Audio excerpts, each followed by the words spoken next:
This year, the Nobel Assembly of the Karolinska Institute decided to award the 1995 Nobel Prize in Physiology or Medicine to Drs. Lewis, Wieschaus, and Nüsslein-Volhard for their discoveries concerning the genetic control of early embryonic development. Dr. Erik Wieschaus is professor of biology at Princeton in New Jersey. He was born in 1947 in South Bend, Indiana.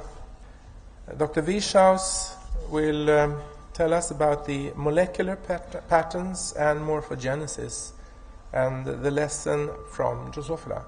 Dr. Wieschaus, please.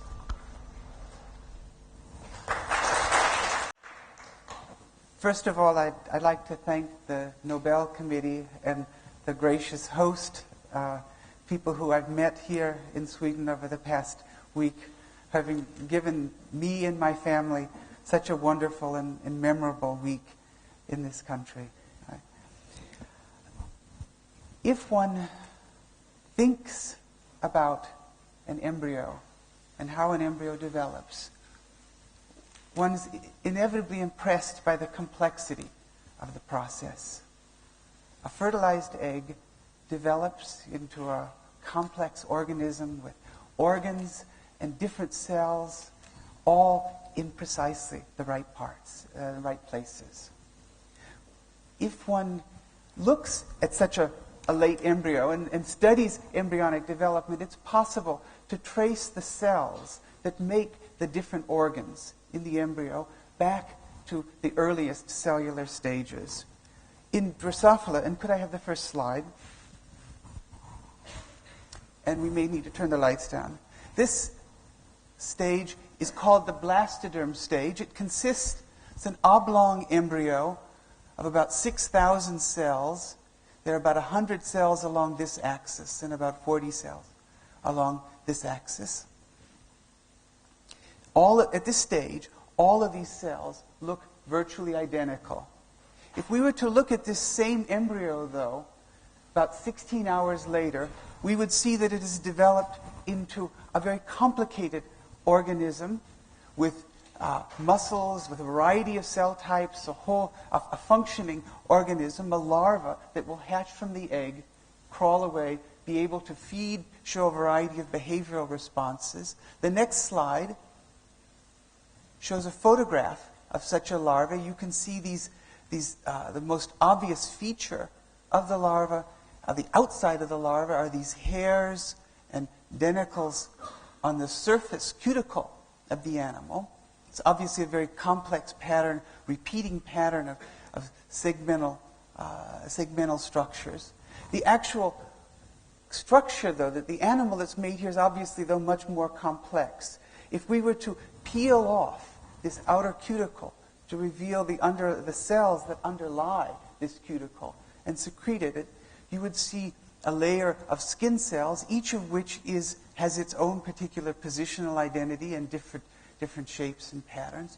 When we're to peel off those skin cells and look deeper into the embryo, we would see a complex pattern of a segmentally repeated pattern of muscle structures that you can see I've drawn in here.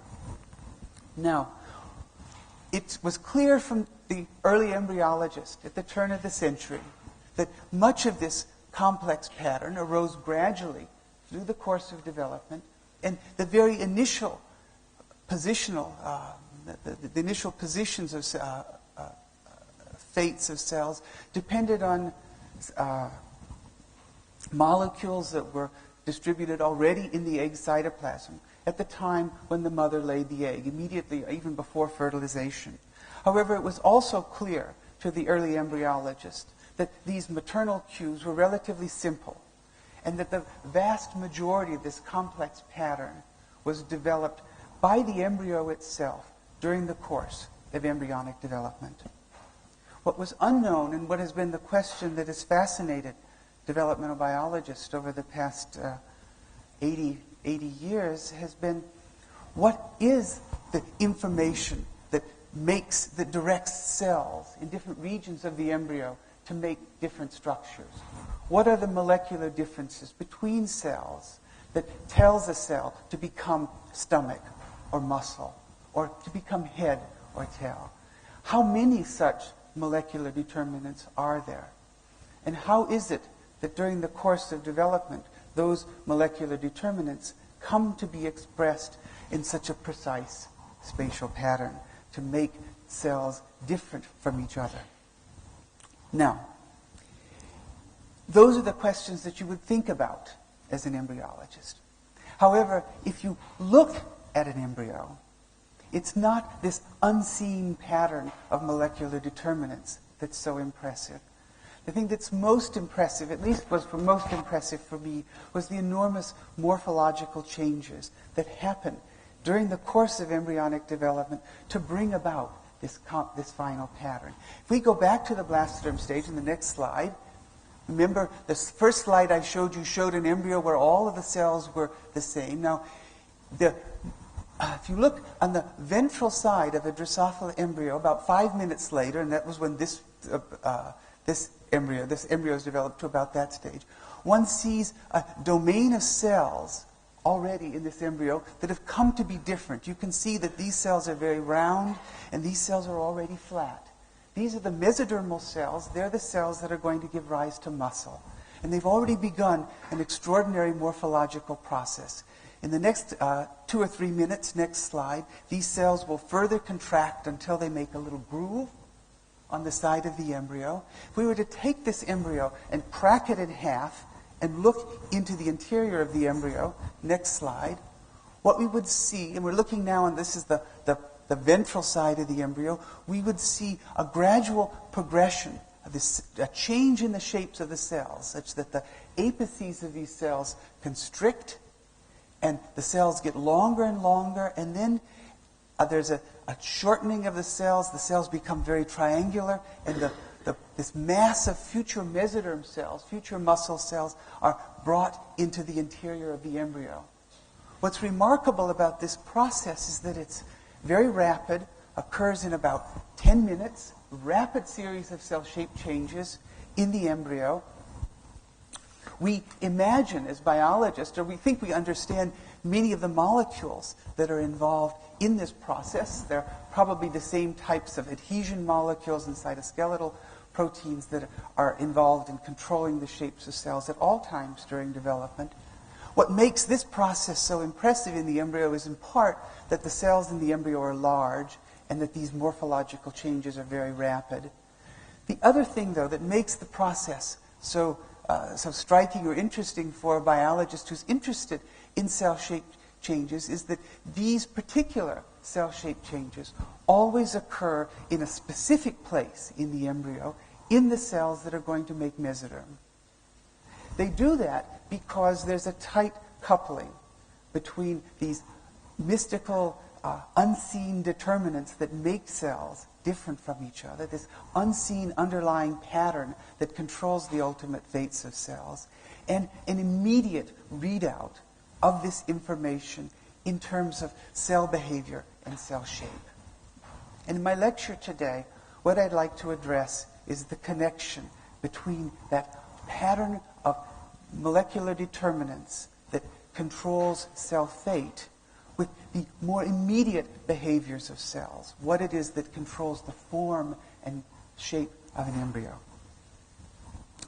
It was those two questions, the control of cell fate, and the control of cell form, that led Christiane Nüsslein-Volhard and I in the late 1970s to begin the mutagenesis experiments that are being honored today.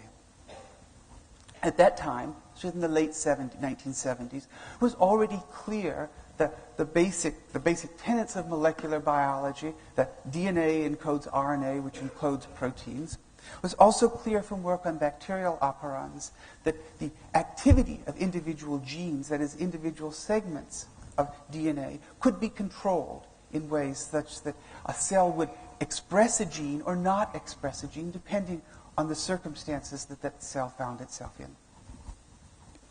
What was unknown, though, was that everyone assumed that that same model, or you would produce complex patterns by controlling the activities of individual genes. It was everyone assumed that that model would also apply for embryonic development. But actually, the practical application of that model to embryonic development seemed to be terribly difficult because there were no molecular techniques available at the time that would allow us to analyze individual genes or recognize specific functions or follow specific functions. And those experiments where molecular biologists had attempted to analyze the number of gene products, the number of RNA or protein species in the embryo, all seem to indicate that if you ground up an embryo and just simply looked at the RNA or protein, that it was enormously complex. There could be, the estimates were somewhere between 10,000 and 50,000 to 100,000 different gene products functioning in the embryo during the course of embryonic development. Because of that molecular complexity, what Christiane Nüsslein-Volhard, the strategy that Christiane Nüsslein-Volhard and I decided to follow was what's called now the genetic strategy. We assumed that if there were genes that played special roles during the course of embryonic development, if we were to destroy those genes, knock those genes out, and then follow the development of a mutant embryo, we would be able to, if that gene was really important, then something abnormal should happen in the embryo. If that gene were specific for a specific process during embryonic development, then something specific should happen in the embryo. That most of the cells in the embryo should still develop normally, but there should be specific defects. And the specific nature of those defects would tell us about what that normal gene must be doing. It would help us then to identify the genes. Now, there was one complication with this general strategy, and that's that embryos get gene products from two different sources. Much of the gene products, the RNA and protein that an embryo begins its development with, are supplied by the mother. They're already present in the unfertilized egg. Some of these may provide positional cues to the embryo, but most of these RNAs are just simply the RNAs and proteins that all cells need. Initially, in our stay at Heidelberg, Christiane, Yanni, and I were very interested in identifying those maternal components in the embryo. However, there were because of technical difficulties in designing experiments that would allow us to identify maternal components, we eventually decided to focus instead on the second class of gene products. Those are gene products that are not supplied by the mother, but gene products that the embryo has to make itself. And we thought that if we would mutate those gene products, the embryo would develop, we expected the homozygous embryo, the embryo that lacked those genes, to develop abnormally. The next slide. The next slide shows a basic genetic strategy, the crossing scheme that we designed to identify genes. And essentially what you have to know is that to produce mutations in flies, you feed the flies a chemical mutagen. This causes random mutations in the embryo. And then these male flies were then bred to produce a first generation. And then individual sons that carried a single mutagenized chromosome were then used to establish little inbred lines so that they were mated and then carried through another generation until we could produce embryos that were now homozygous for particular mutant chromosomes. And what we would do then is ask, is the particular gene that has been randomly mutated in these stocks, is this gene essential for embryonic development? Do the homozygous embryos develop normally, or do they die? The next slide.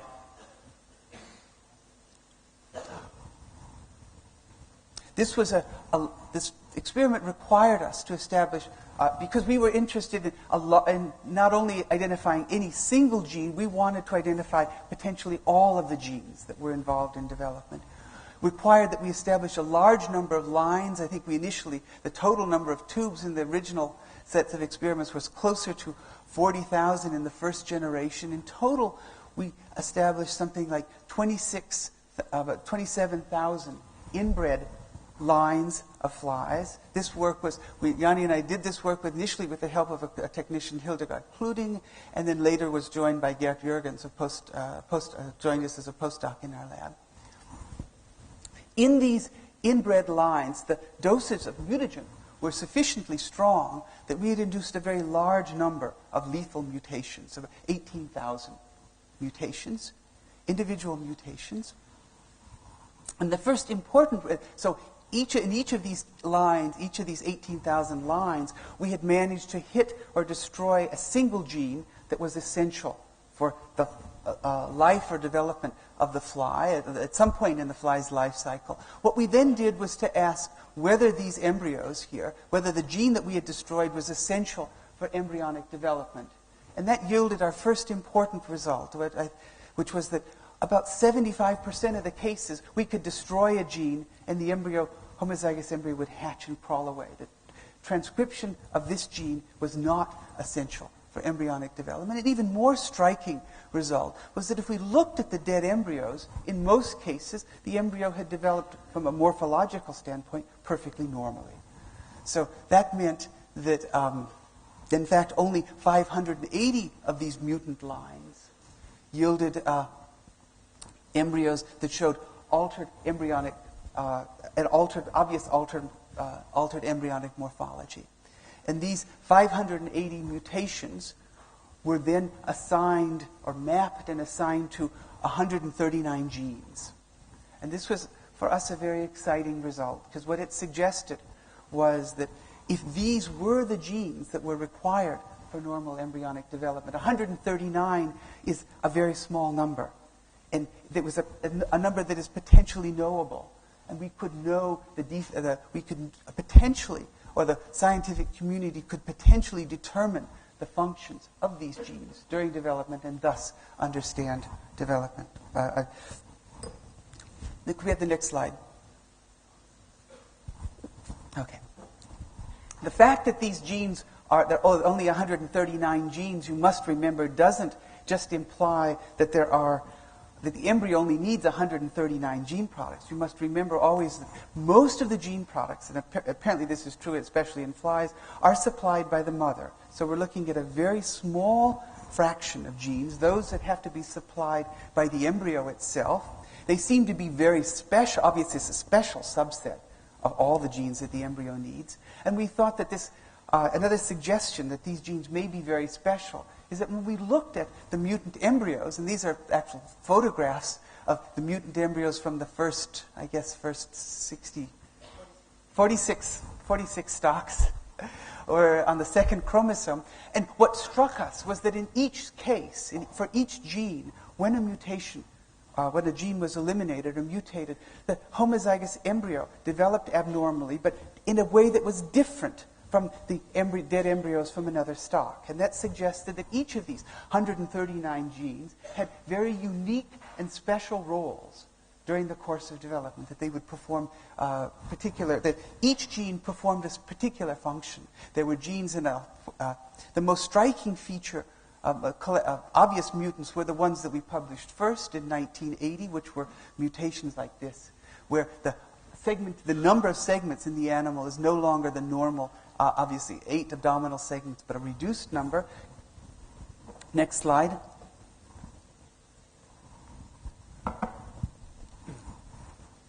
In going through the collections of mutants, it soon became very clear to us that, first of all, that in general, or actually not only in general, in all cases, when we mutated or knocked out a gene, what happened was that the embryo lost parts of its pattern. It lost particular segmental elements. When we looked at the embryos, we also found that it was possible to group the different genes that we had identified into 3 different classes. In one class, when we described what was missing in the mutant embryo, so we would look at the mutant embryo and try to figure out from the morphology of this embryo what kinds of structures were missing from the wild type. We could see that the missing structures represented a contiguous region of the embryo, a single gap in the embryo. And an example of such a gene is the gene Krüppel. Extrapolating from this wild type pattern back to the Blastoderm stage, where the cells are that would make this part of the pattern, we imagined that this embryo, that the crippled gene product was required then in this region of the blastoderm to make this part of the normal pattern. When the gene was eliminated, the embryo developed a mutant morphology that was missing those structures. There were other mutants that showed reduction in segmentation, but under closer examination, the defects weren't as a single gap, but were spread over as a repeated pattern of double segment intervals over the length of the embryo. And this suggested to us that these pair rule genes were genes and mutations that were required in 7 stripes of cells along the anterior-posterior axis of the embryo.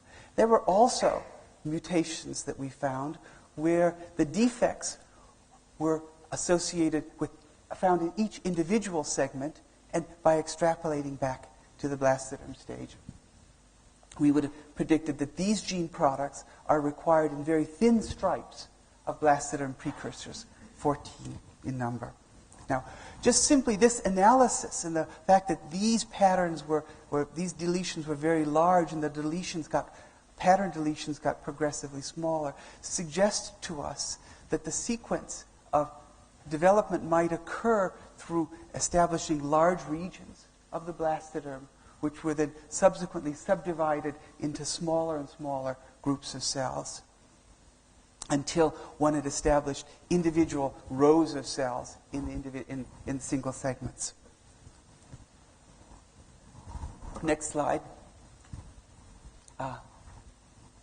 showed that those are, you must understand, are genetic predictions, though we were fortunate that our mutagenesis experiments and these genetic experiments were being done at the same time that the scientific community was developing the techniques of molecular biology that allow you to clone and analyze genes and look for their patterns of expression. This is the pattern of it. What I'm going to show you is just 2 slides to show that those genetic predictions or expectations are fulfilled in the distribution of these gene products. This shows a cross-section of a Drosophila embryo, and we're looking at the distribution of one of the pair rule genes, one that was cloned in my lab by Doug Coulter, which is odd-skipped. And you can see the pattern of expression is in 7 stripes of cells, which encircle the embryo, although in cross-section you only see them as localized RNAs here and here and here.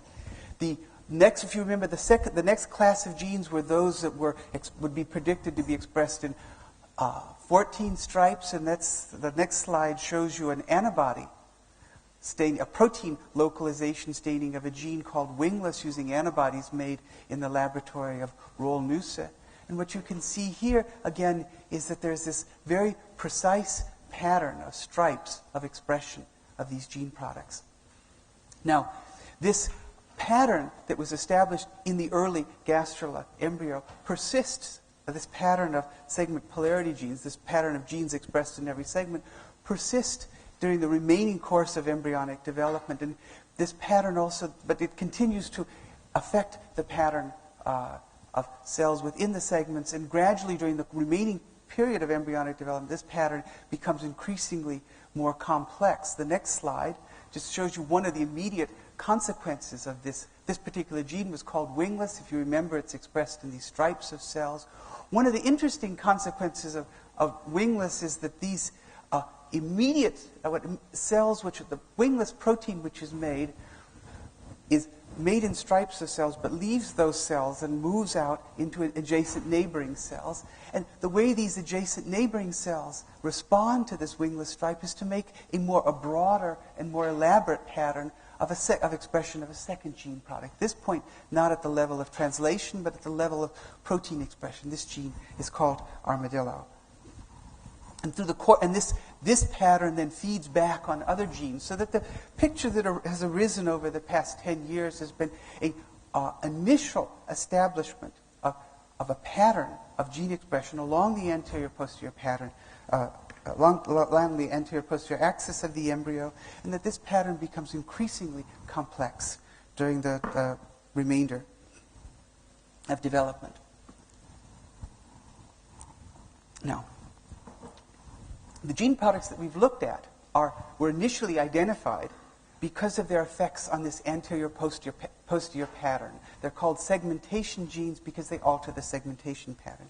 But one of the things that we realized very quickly in looking at these mutant embryos in greater detail was that the role of a gene like wingless or armadillo or odd-skipped or cripple was not restricted just to segmentation at the blastoderm stage. If you looked at later stages in development, you would find these same gene products expressed in other cells, in complicated patterns in the nervous system, or in the gene cripple, for example, is expressed in the Malpighian tubules, which is the fly analog of a kidney. So it was very clear that while these genes in the mutagenesis screen that we had done, while it initially had focused on segmentation, that these genes that had been identified played complicated roles throughout development and did and were involved at many different stages of development. So how is it that a single gene can have these different roles?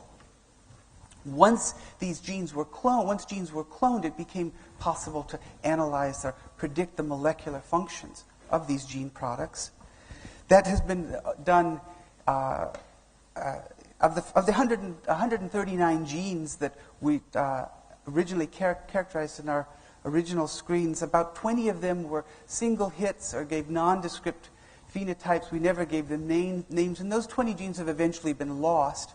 But of the remaining 119 genes that have been kept from the Heidelberg screen, at this point, due to work in a very large number of laboratories across in the United States and Europe, and in fact across the entire globe, 75 of these 119 genes have been cloned. The next slide summarizes what is known about the cellular functions of these gene products.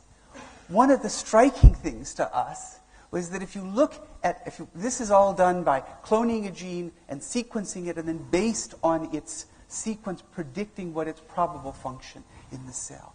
And a striking feature is that far more than half of these gene products are what are called transcription factors.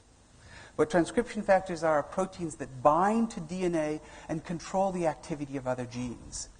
So one of the ways that these patterning genes like cripple or odd-skipped are able to control the fates of cells at different times is by binding and controlling transcription of different genes in individual cells. And evidently, the cripple gene, for example, can bind to and control transcription of a variety of different genes at different times, depending on the context of that the cripple protein finds itself in the cell. Another large fraction of the genes are gene products that encode gene products that we would call cell signals and receptors. These are gene products like the wingless gene that are involved in signaling from one cell to another.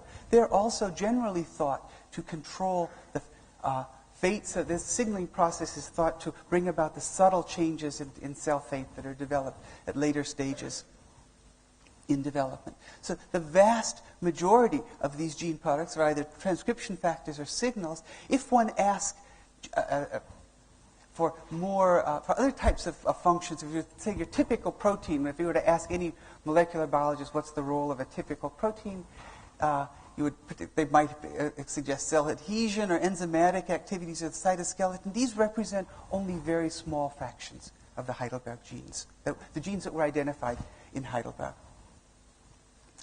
Now, we can ask, these are the genes which were identified in our mutagenesis screens. We can ask, are they really representative of the genes that an embryo needs to develop? Is most of the genes transcription factors and cell signals? Well, obviously that's not going to be the case, first of all, because I've told you that most gene products are supplied maternally.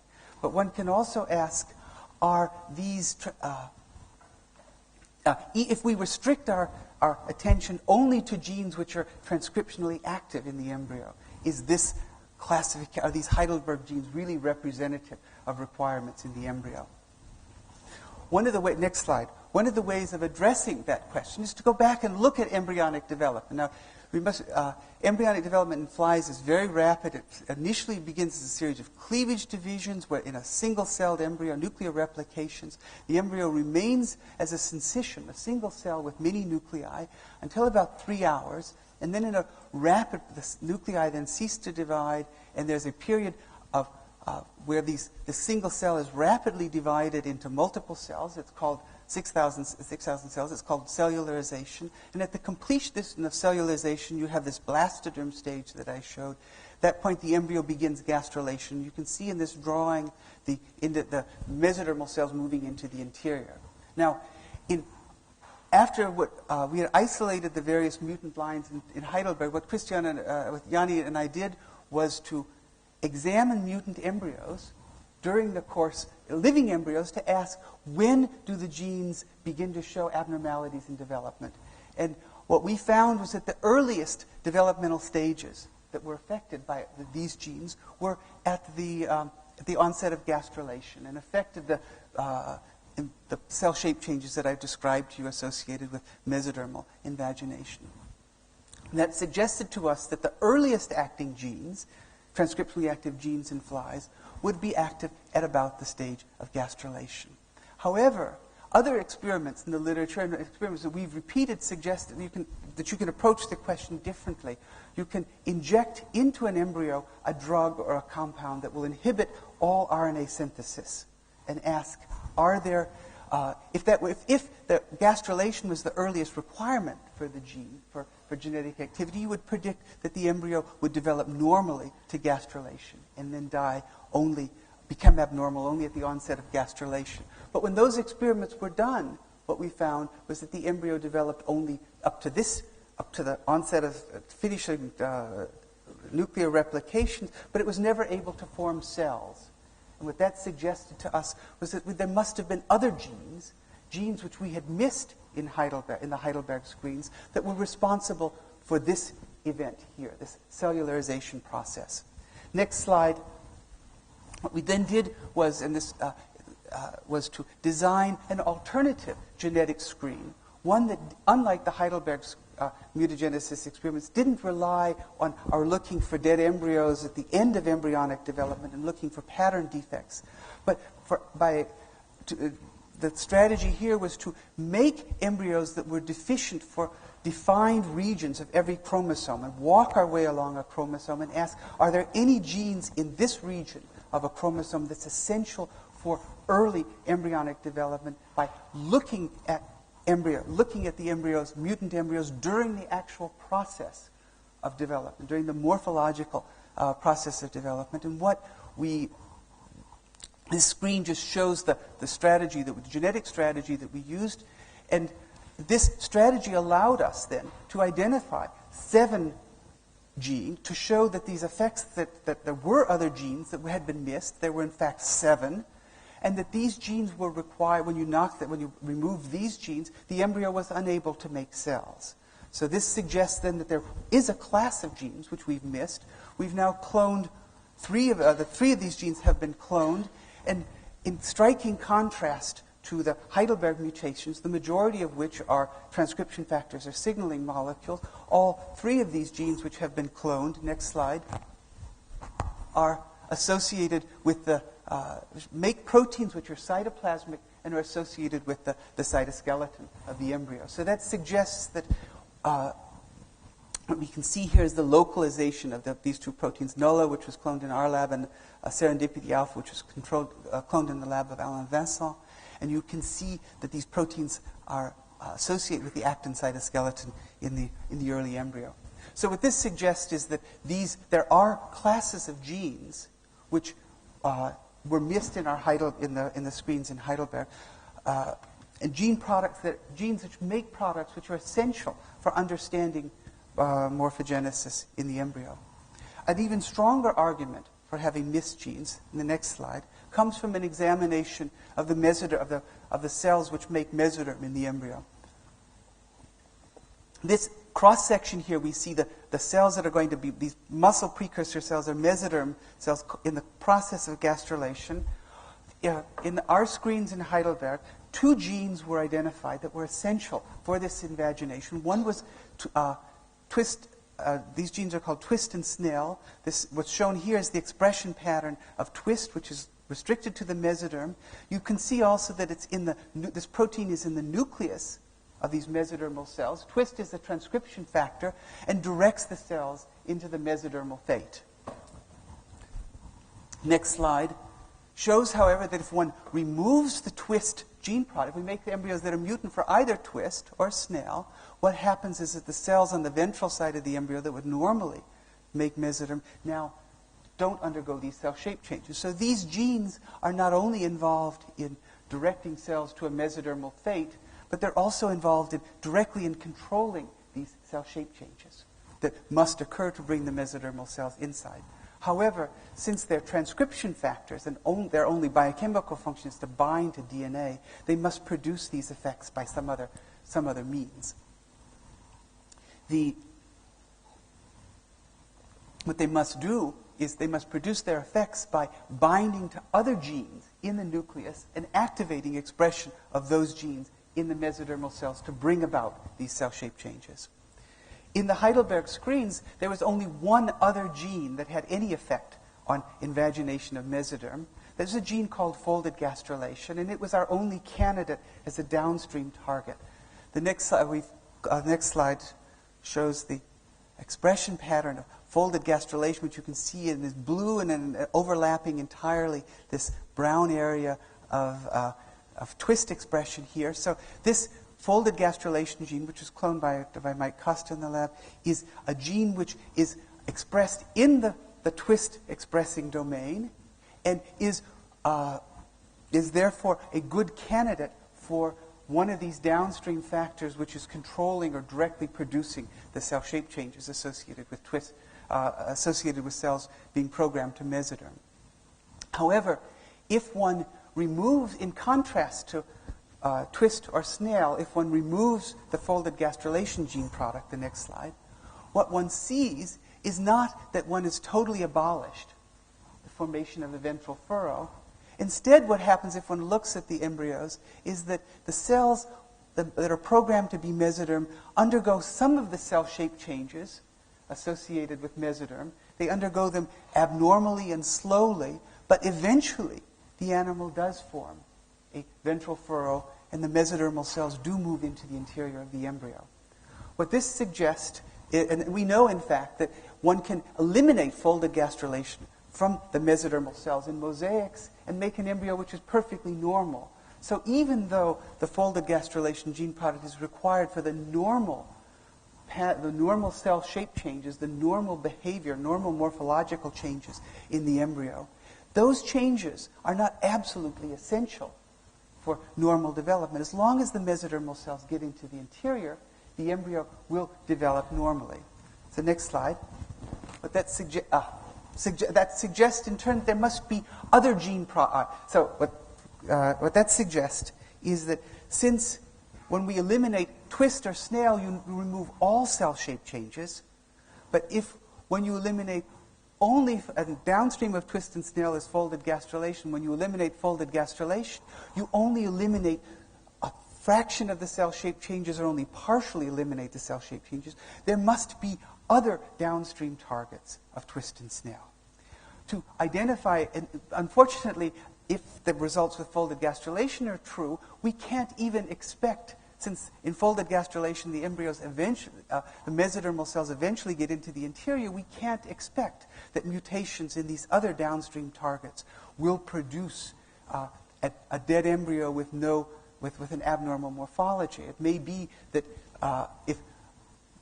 the only way that these genes can be identified is to go back to screens that again involve looking at embryos which are deficient for cytologically defined portions of the genome to ask, are there genes in this particular region which are essential for this invagination? And that's the kind of work that we've begun to do in the lab. And this slide just shows you that there are other regions of the genome that affect the same process, where the mesodermal cells are slow or retarded in their invagination. But again, they eventually move into the interior. So that next slide suggests that the general picture for how it is that cells come to be programmed. Next slide. Mesoderm is that there are genes which are absolutely essential and are involved in programming cell fates. These genes, examples of these genes for the mesoderm are genes like twist and snail.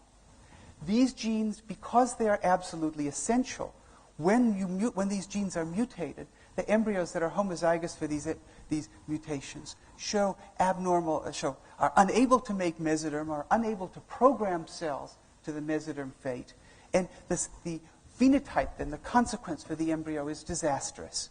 The embryo, therefore, when you knock out these genes, you produce an obvious mutant phenotype, and it's genes like twist and snail that were identified in the Heidelberg screen. Most of these genes we've seen are transcription factors and produce their effects on embryos by controlling expression of downstream genes. In principle, since those genes are also transcribed in the embryo, they should have been detected in the Heidelberg screens, but most of them were not. And we think the reason for this is that because these transcription factors can once they're activated in a cell, will activate not only folded gastrulation, but a variety of other genes, each of which is capable of producing the cell shape change. Any one of these genes, even folded gastrulation, can be mutated in the mesoderm, and the embryo will still survive. So the only way that it's possible to detect these genes in this class is not by looking at final outcomes of embryonic development, but by looking at the process itself, the process of mesodermal invagination. This diagram is a diagram which is very centered on the programming of fates of cells to mesoderm, and consequently, the only true essential components are twist and snail.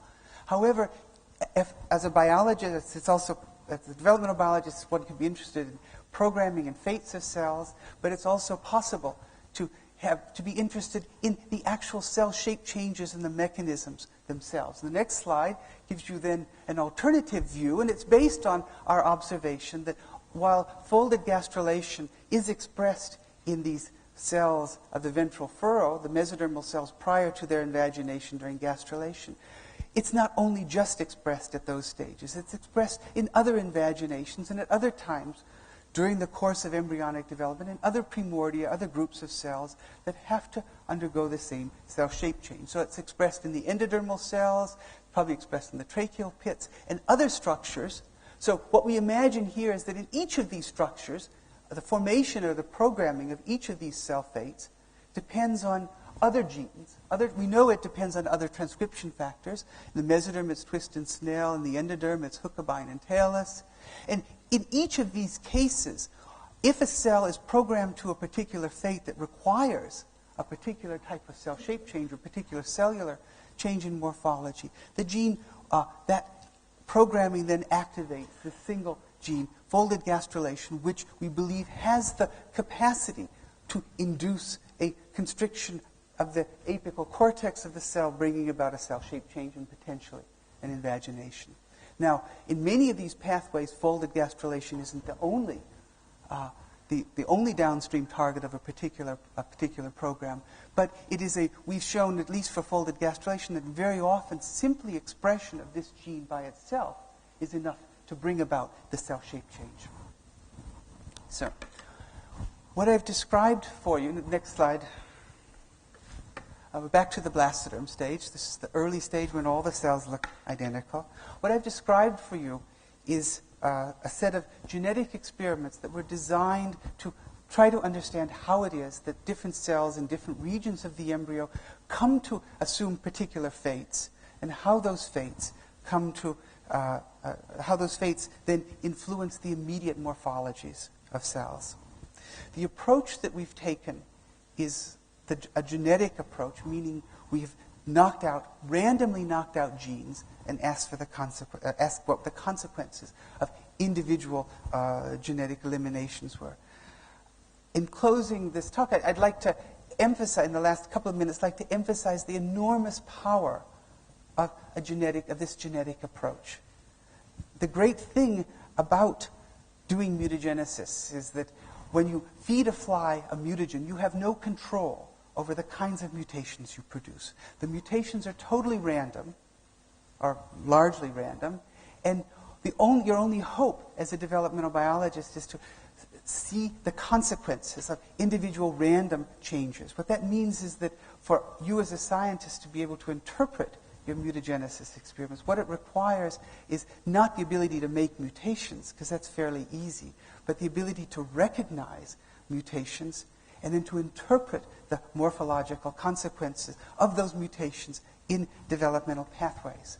For me, one of the great experiences of my scientific career was the year and a half or so that the successful year and a half, I should say, that Yanni and I spent in Heidelberg after we'd gotten these experiments to work, and were able to sort through these randomly mutagenized stocks and look at the individual defects in each of these mutant lines to try to identify what the normal roles of those gene products were. And because we were able to do these experiments together, often looking through the same microscope at the same preparations, we were able to discuss and argue among ourselves about the interpretation of mutant phenotypes until we eventually came to what we believed to be the right description, the appropriate description, the description which would be most closely related to the normal role, to the role of the normal gene in development. It's fairly clear, though, in retrospect, that our interpretations and our analysis of these genes were consequently very heavily biased by our own personalities and by our own interest and by the kinds of phenomena that we would see and we would interpret. So I think one of the first lessons from, the first lesson I think is the enormous power of genetics. The second lesson is the enormous bias that every individual geneticist brings to his work, because in all cases it's always the eye of the geneticist that sees and interprets particular phenotypes.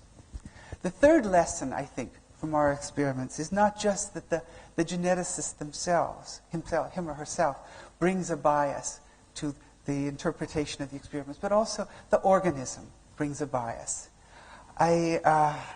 We did our experiments on Drosophila melanogaster, and we were very fortunate for many of the features of Drosophila embryonic development allowed us to easily do these experiments, to identify mutations and also to analyze mutant phenotypes.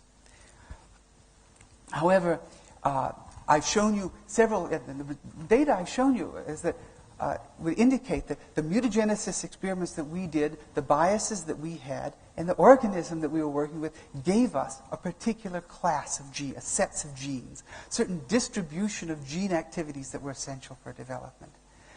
Those gene activities are essential for Drosophila development. And what we've seen is that the number of genes is relatively small, and most of them are involved in programming cells to specific fates.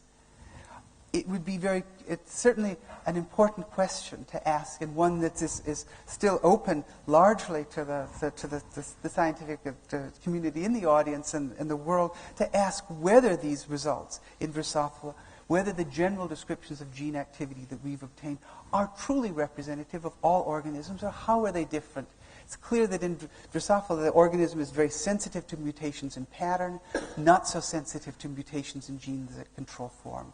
And it will be very crucial to see in the next 10 to 15 years whether that general rule applies to other organisms as well. I'll stop there, and I'd like to, though, first of all, thank people who've helped me in my development as a scientist. I'd like to thank my own family, who are here today, who've been very tolerant of me during whole periods of my life where I wasn't necessarily an easily tolerated person, difficult teenager or whatever. I'd also like to thank my teachers and all of my scientific collaborators during the course of my scientific development who've contributed so much to my own personal development as a scientist and clearly also to the thoughts and ideas that I've presented today. Thank you very much.